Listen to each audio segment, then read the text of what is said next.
তো দর্শক আপনারা তো দেখলেনই, আমাকে হুইল পাউডার ছাড়া ধুয়ে দেওয়া হলো। হ্যাঁ এমন কি রে, গরু বাঁধতে লাগে দড়ি, আরে গরু বাঁধতে লাগে দড়ি, পুরুষ বাঁধতে লাগে পরি, তাই আমরা শাহামাগিরা গুদে খাই ঝালমুড়ি।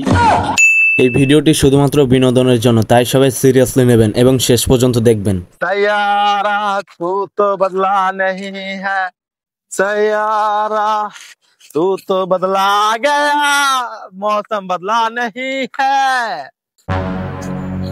কি রে, কালু টাইনে আমারে প্রপোজ করছিল, এটা দিয়ে একদম সুদর্শন হয়ে গেছে। মারো এই বান্ধবী কে ডাক দিল আমাদের? আয় হায়, এই বান্ধবী কে এটা? আমি চিনতে পারলাম না। তুমি না? এই তুমি কে? তুমি আমাকে চিনতে পারছো না? তুমি যখন কালুয়া ছিলে তখন আমার পিছনে কত ঘুরেছো। তুমি সুদর্শন হওয়ার পর দেখে আমাকে ভেসে গেছো। ভালো করে দেখো আমারে। सुदर्शन ছাড়ো, তুমি আমাকে পছন্দ করতে হয়, তোমাকে হাম তুমको नहीं पसंद करता है। তুমি দেখে আমাকে ভুলে গেছো। তুমি আমাকে ভুলে গেছো কেন? তোকে চিনতে হবে। হে আপু শুনো আগে। হে আপু, আমার উপরে যে কত মেয়ে ক্রাশ খেয়ে বসে আছে আমি নিজেও জানি না। এই যে 2-1 দিন আগে ওর একটা ভাই আছে, ওর ভাই আমাকে প্রপোজ করছে। ছেলেরা আমার উপরে ক্রাশ খায়, তুমি বুঝতাছি না, তোমার কাহিনী বুঝতাছি না। এই যাও তো তুমি, চলো। তো আমি বারা টিভি থেকে বলছিলাম, রিপোর্টার পদ্মারা সবাইকে করে দিই লঙ্গি ছাড়া। আপনি তো আমাকে অবশ্যই চেনেন। আপনার যে কয়েকদিন আগে বউটা চলে গেল, এর ভিতরে আবার আপনার বাবা মরে গেছে। তো আপনার অনুভূতিটা কেমন সেটা যদি দর্শকদের জানাতেন ভালো। আচ্ছা, বউ হারালে বউ পাওয়া যায়, যে বাবা 10 মাস 10 দিন গর্ভে রাখে সে বাবা কি কখনো পাওয়া যায়? মানে আচ্ছা এগুলো বাদ দেন, আপনাকে নিয়ে যে এত সমালোচনা হয়, আপনি এটার বিরুদ্ধে কি বলবেন? শুনেন ভাই, সমুদ্রে লেওয়া ফলে কিন্তু ভাই লেওয়া ফলটা আবার চুদির ভাই কই রে? তো দর্শক আপনারা তো দেখলেনই, আমাকে হুইল পাউডার ছাড়া ধুয়ে দেওয়া হলো। হ্যাঁ এমন কি রে। তো এখন আমি চাচ্ছি ওদের ইন্টারভিউটা নেব, আপনারা দেখতে থাকেন। ঠিক আছে। লম্বু, আপনাকে তো ওই দিন সুদর্শন পুরুষ হিসাবে একটা ইন্টারভিউ নেওয়া হলো, কিন্তু আজকে আপনার এই অবস্থা কেন? আর এটা কি আপনার সাথে?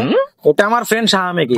আর আপনার দুদিনকে আমাকে বলেনি যে আমাকে শাহামাগির মতো দেখতে, তার কারণে এখন দেখতেছি যে লাড়কিয়া কে সাথ লড়কা भी हमारे ऊपर क्रश खाता है, इसलिए मैं शाहबागी हो गया। আচ্ছা, আমি কি তোমার শুধুই জাস্ট ফ্রেন্ড? আরে জান না, ওইটাও চুদির ভাই কয় কি রে? আচ্ছা ভাই, আপনি যে ছেলে থেকে শাহামেকি হলেন, আপনার কি কোনো প্রবলেম হয় না? আর বলেন না ভাইয়া, যে জাহাঙ্গীর আলমটা পড়তে গেলে যত ঝামেলা শুরু হয়ে যায়, আর পড়তেই পারি না। ও আচ্ছা, আপনাদের শরীর থেকে যত বাজে গন্ধ বের হয়। আরে রিপোর্টার পদ্মারা ভাই, আমাদের শরীর থেকে যদি গন্ধই না বের হয়, তাহলে আমরা শাহামাগি হলাম কোথা থেকে? আর আমাদেরকে চেনার উপায় হচ্ছে একমাত্র এই গন্ধটা। আর রিপোর্টার পদ্মারা ভাই, আপনাকে একটা আমাদের বংশধরদেরকে নিয়ে একটা শায়রি শোনাই। গরু বাঁধতে লাগে দড়ি, আরে গরু বাঁধতে লাগে দড়ি, পুরুষ বাঁধতে লাগে পরি, তাই আমরা শাহামাগিরা গুদে খাই ঝালমুড়ি।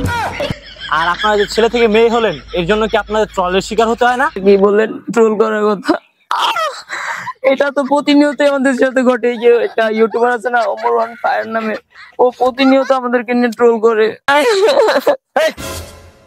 বান্ধবী, তুই যে ওমরের নামে একবার ডাইরেক্ট কইতেছিস, এমনি তুই কোন বেলা পোলামান পাইলে তো আমি মারবো, অন্য নাম চেঞ্জ করে কইতে হইব, বুঝছস? ঠিক শুনেন, ওটা ওমরন ফায়ার হবে না, ওটা হবে বমরন হায়া।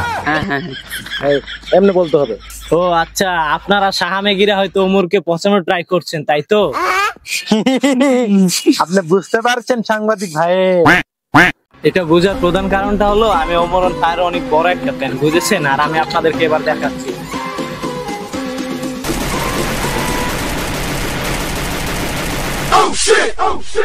তো দর্শক, নেক্সট যদি আমি সুদর্শন পুরুষ হিসেবে থাকি, মাইক করবে।